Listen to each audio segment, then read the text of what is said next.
ಅವರ ಸಂಕಲ್ಪದ ಮೇರೆಗೆ ಭಕ್ತರ ಆಶೋತ್ತರದ ಮೇರೆಗೆ ರೈತ ಬಾಂಧವರು ಮತ್ತು ವರ್ತಕರು, ರಾಜಕೀಯ ಮುತ್ಸದ್ದಿಗಳು ಎಲ್ಲರೂ ಕೂಡ ಡಿ ಕೆ ಶಿವಕುಮಾರ ಪ್ರೀತಿಯ ಮಗನಾಗಿ ಬೆಳೆದಿರ್ತಕ್ಕಂಥವನಾಗಿದ್ದಾನೆ ಮತ್ತು ಸರ್ಕಾರದ ಹೋರಾಟದಲ್ಲಿ ಮುಂಚೂಣಿಯಲ್ಲಿ ಇರ್ತಕ್ಕಂಥ ವ್ಯಕ್ತಿ ಆಗಿರತಕ್ಕಂಥ ಸಂದರ್ಭದಲ್ಲಿ ಶ್ರೀಮಠದ ಆಶೀರ್ವಾದ ಇದೆ.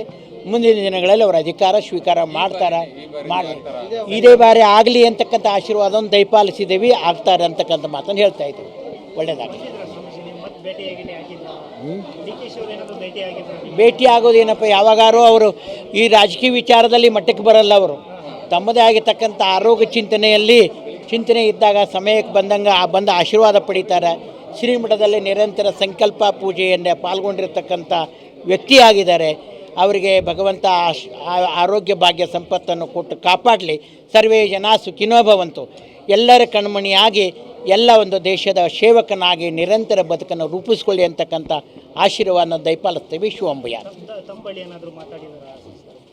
ಇಲ್ಲ, ರಾಜಕೀಯ ಬಗ್ಗೆ ನಾವು ನುಣಿಕೆರೆ ಸ್ವಾಮಿಗಳು ಮಾತಾಡೋರಲ್ಲ. ಅವರ ಇಚ್ಛೆ ಅಂತ ಬಂದಾಗ ಕರ್ಮಬಾಧಕ ಏನಿರ್ತತೋ ಪ್ರಾರಬ್ಧ ಅಂತಕ್ಕಂಥದ್ದಲ್ಲಿ ಶ್ರೀಮಠ ಸಂಕಲ್ಪ ಮಾಡ್ತಾ ಇರ್ತತಿ. ಆ ಸಂಕಲ್ಪದ ಮಂಗಳ ಆಶೀರ್ವಾದವನ್ನು ದಯಪಾಲಿಸ್ತೀವಿ. ರಾಜಕೀಯ ವಿಚಾರ ನಮ್ಮ ಅವರಲ್ಲಿ ಚರ್ಚೆ ನಡೆಯೋದಿಲ್ಲ.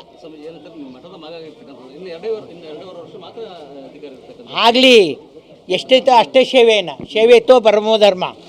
ಅವರು ತಮ್ಮ ಅವಧಿಯಲ್ಲಿ ಸರ್ಕಾರಕ್ಕಾಗಿ ಏನು ಹೋರಾಟ ಮಾಡಿದ್ದಾರೆ ಅಂದ್ರೆ ನೀವೆಲ್ಲರೂ ಮನಸ್ಸಾಕ್ಷಿ. ಅವರ ಹೋರಾಟ ಹಗಲು ರಾತ್ರಿ ಏನಿತ್ತು ಅನ್ನೋದು ನೀವೆಲ್ಲ ನಿದರ್ಶನ ನೋಡಿದ್ದೀರಾ. ಮುಂದೆ ಗುರಿ, ಹಿಂದೆ ಗುರುವನ್ನು ಅಪೇಕ್ಷೆ ಪಟ್ಟು ಅವರ ಸಂಕಲ್ಪ ಮಾಡಿದ್ದಾರೆ. ಗುರು ಆಶೀರ್ವಾದ ನಿರಂತರ ಐತಿ.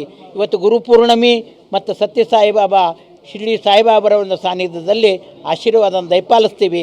ಇದೇ ಸಮಯದಲ್ಲಿ ಅವರ ಅಧಿಕಾರ ಸ್ವೀಕಾರ ಮಾಡಲಿ. ಎಲ್ಲ ಸಮಾಜದ ಸೇವೆಗೆ ನಿರಂತರವಾಗಿ ಬದುಕನ್ನು ರೂಪಿಸ್ಕೊಳ್ಳಿ ಅಂತಕ್ಕಂಥ ಆಶೀರ್ವಾದವನ್ನು ದಯಪಾಲಿಸ್ತೀವಿ.